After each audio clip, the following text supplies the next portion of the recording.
Today on Public Eye News, Marquette's junior hockey program is changing its name, and 2 people have been injured in a 3-vehicle, 1-pedestrian crash in Negaunee Township. Caleb Bardell will have the warm weather we can expect later this week, and Max Stevens has details on the results of the Masters from the PGA Tour. Hi, I'm Ryan Gooch. And I'm Anthony Cilia, and you're watching Public Eye News.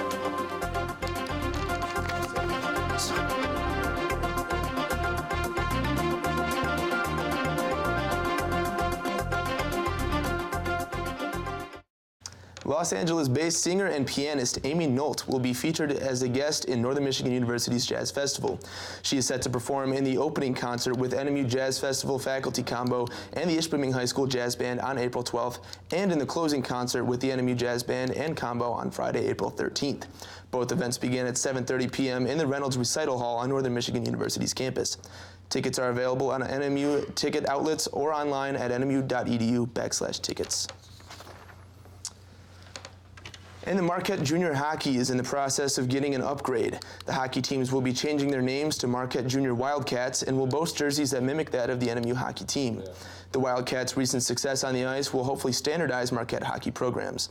Marquette Junior Hockey has about 450 members in total, and with this change in effect, it will benefit both junior hockey teams and NMU. The transition should be complete within the next couple of seasons and will be an exciting change-up for local teams. And 2 people were injured in a car crash in Negaunee Township early Sunday morning. There were 3 vehicles and 1 pedestrian involved in the crash. State police have said prior to the crash there were 2 dogs running loose on the highway, and the drivers involved in the crash were trying to avoid the animals. One of the dogs was hit by a pickup truck, and the other ran onto the highway, causing one vehicle to swerve out of the way and get hit by another. The car that was hit then slid into a pedestrian on the side of the road. The 2 people injured were taken to the hospital in an ambulance. And Marquette Mountain is officially closed for the season. The mountain opened in mid-December, and the Hill staff is already excited for the next season. Jesse Melchiori, the general manager of the Hill, has said, quote, "It's been a long season, and everybody works really hard to offer such a great opportunity for the community," end quote. Marquette Mountain saw an increase of skiers and snowboarders this season, and everyone can consider this a successful one. A Michigan native aboard the International Space Station is sending the Mitten a little love, sharing a picture of how the state's iconic Mackinac Bridge looks like from space. In late March, NASA astronaut Ricky Arnold boarded the Russian Soyuz MS-08 spacecraft and launched for the space station. He will be on board for about 5 months, participating in hundreds of science projects and technology demonstrations. His previous missions include the final trip to the service of the Hubble Space Telescope back in 2009 and a mission to deliver supplies to the space station in 2011. Selected as an astronaut in 2000, he said that one of his biggest joys was seeing the Great Lakes from the space station during his first mission in 2009. And the Michigan Department of Environmental Quality is working with several other federal, state, and local agencies to oversee the cleanup of the mineral oil spill from 2 utility cables in the Straits of Mackinac earlier this week. An oil spill response organization contracted by the American Transmission Company has extracted approximately 50% of the mineral oil out of one of the utility cables that cross the Straits of Mackinac. Efforts to vacuum mineral oil from the 2 affected cables are currently ongoing. And after the break, we'll be back with your national and international news. Stay tuned. They bludgeoned a child to death, poured acid on his face. A senseless killing. They did it because he was there, for the thrill of it. A sensational trial. Clarence Darrow wants to make a statement about capital punishment. If these guys don't get the death penalty, who should get the death penalty? The Perfect Crime on American Experience. Tuesday night at 9 on Public TV 13. And welcome back. The Humboldt Broncos head coach Darcy Hagen was killed in a crash on Friday between a truck and a bus carrying a hockey team. Hagen played 1 season for Northern Michigan University, playing 6 games in the 1996-97 season and recorded 2 goals and 1 assist. Canadian police say 15 people were killed in Friday's crash and say there were 29 people on the bus, which was carrying the Broncos, a team in the Saskatchewan Junior Hockey League. The rest of the passengers were taken to the hospital with injuries, some of which were critical. And Facebook CEO Mark Zuckerberg is on Capitol Hill warming up for 2 days of testimony about how user information got into the hands of a British consulting firm. Angelica Alvarez reports. That's my husband right now. Mark Zuckerberg arrived on Capitol Hill in a suit and tie instead of his trademark t-shirt and hoodie, beginning his visit with a closed-door meeting with Senator Bill Nelson. The Florida Democrat was among lawmakers calling for an in-person appearance from the Facebook CEO. My sense is that he takes it seriously because he knows that there is going to be a hard look at regulation. Zuckerberg will appear before 3 committees on Tuesday and Wednesday to explain how political consulting firm Cambridge Analytica got hold of users' information. Mr. Zuckerberg has not exhausted himself being forthcoming. Republican Senator John Kennedy will have a chance to question Zuckerberg at a Senate Judiciary hearing. My biggest worry with all this is that the privacy issue and what I call the propagandist issue are both too big for Facebook to fix. In preparation for this week's hearings, Zuckerberg has announced new privacy measures, and Facebook is now communicating directly to its users. Starting this week, the company is notifying the 87 million account holders whose data might have been accessed. After the scandal broke, tech giant Mozilla pulled its advertising off Facebook. Trust right now isn't being earned. Technology companies aren't treating people like people. They're not treating people like human beings. A wave of consumers has abandoned Facebook in protest. Zuckerberg's testimony may help the company win back their trust. Angelica Alvarez, CBS News, Capitol Hill. Police in Tennessee have confirmed that the double murder suspect from Fort Worth has been taken into custody. Paige Terrell Lawyer was arrested by the Murfreesboro Police Department, the Rutherford County Sheriff's Office, and U.S. Marshals over the weekend. Lawyer is now being held at the Rutherford County Detention Center in Murfreesboro, Tennessee. Authorities in Fort Worth identified Lawyer as the suspect on Saturday. He is believed to be one responsible for the deaths of a 30-year-old woman and her 10-year-old daughter. The medical examiner is working to identify the bodies. And President Trump is weighing how to respond to an alleged chemical weapons attack in Syria. Mola Lenghi has more details from the Lighthouse. Rebel leaders in Syria say dozens of people were killed in an apparent chemical attack in Douma, Syria. We received many patients who suffered from symptoms compatible with exposure to chlorine gas, high concentration chlorine gas. President Trump is considering how the U.S. should respond, and all options are on the table. We are meeting with our military and everybody else, and we'll be making some major decisions over the next 24 to 48 hours. Sunday, he tweeted that Putin, Russia, and Iran are responsible for backing Animal Assad. Big price to pay. If it's Russia, if it's Syria, if it's Iran, if it's all of them together, we'll figure it out, and we'll know the answers quite soon.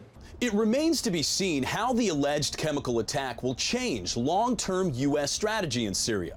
Just last week, the president told his military advisors he wants to pull the U.S. out of the country within the next 6 months. It's time to come back home, and we're thinking about that very seriously. New National Security Advisor John Bolton spent his first day on the job advising the president on how to proceed.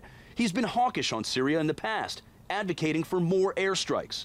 At least 14 people died in a missile strike on a Syrian airbase overnight, including 3 Iranians. Russia, which supports Syrian dictator Bashar al-Assad, blamed the airstrike on Israel. Mola Lenghi, CBS News, the White House.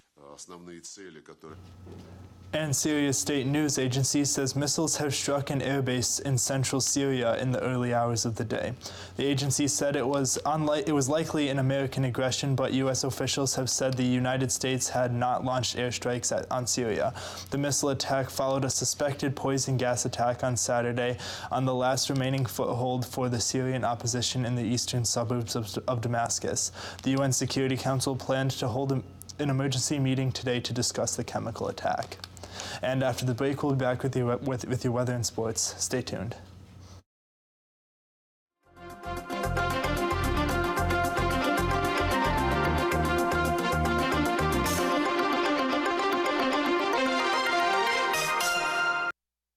The environment environmental policemen we pay to protect us were actually the environmental criminals.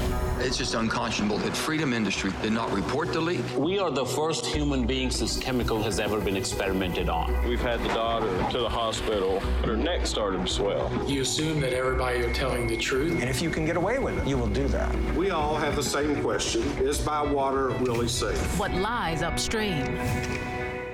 Tonight at 10 after Antiques Roadshow. Welcome back. I'm Caleb Rydell, going to be taking you through your weather for today. And it looks like we are having some sun out there that's going to melt off some of the remaining snow that we've had from the past week. Taking a look at our current conditions, we're looking at partly cloudy out there with a temperature of 33 degrees and winds out of the north-northeast at 10 miles per hour and a barometric pressure of 30.22 inches and steady. Taking a look at tonight, we're going to see a full moon out there with a low of 20 degrees and winds out of the south-southwest at 6 miles per hour. And tomorrow, you're going to be able to see the sun out there again with a partly cloudy of a high of 39 and winds out of the north-northwest at 9 miles per hour. Across the UP, we're going to see a lot of sun everywhere. We're going to start up in Sault Ste. Marie with 36 degrees, 33 in Manistee, Escanaba with 35, and down in Menominee, 35. Taking a look at the western half of the UP, we're going to see 39 in Iron Mountain, Ironwood with 35, up in Keweenaw, Houghton with 36, and back here in Marquette, 33 degrees and partly cloudy. Let's take a look at your week ahead. On Wednesday, we're going to see a high of 40 degrees and a low of 30 with partly cloudy out there. Thursday, a high of 39, a low of 30 and some rain. And Friday, a high of 33 with a low of 23 and some snow.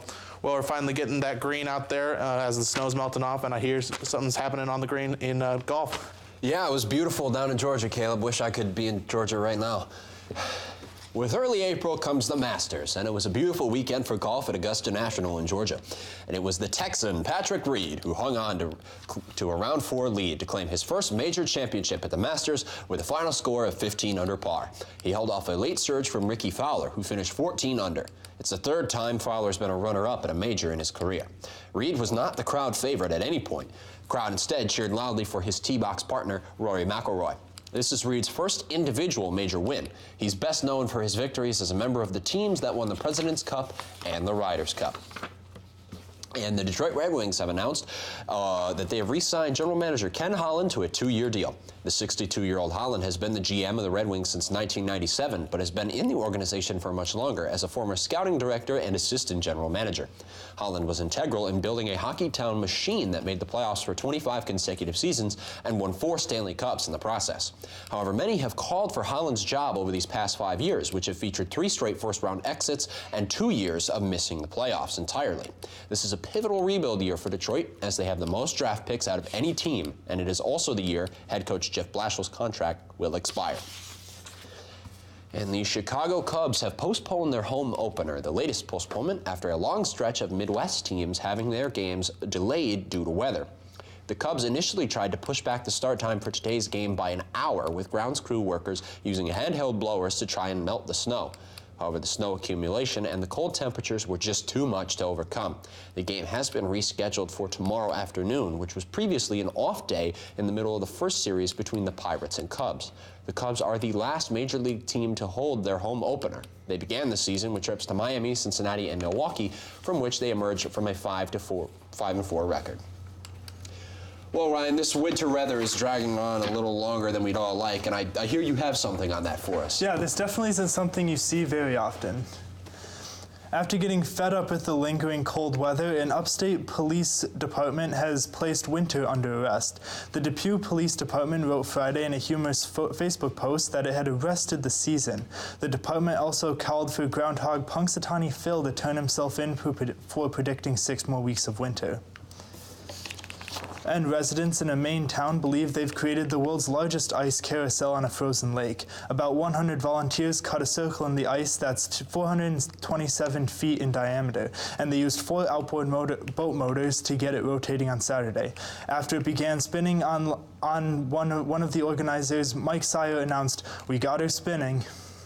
And that's all the time we have for you today. Join us back here tomorrow.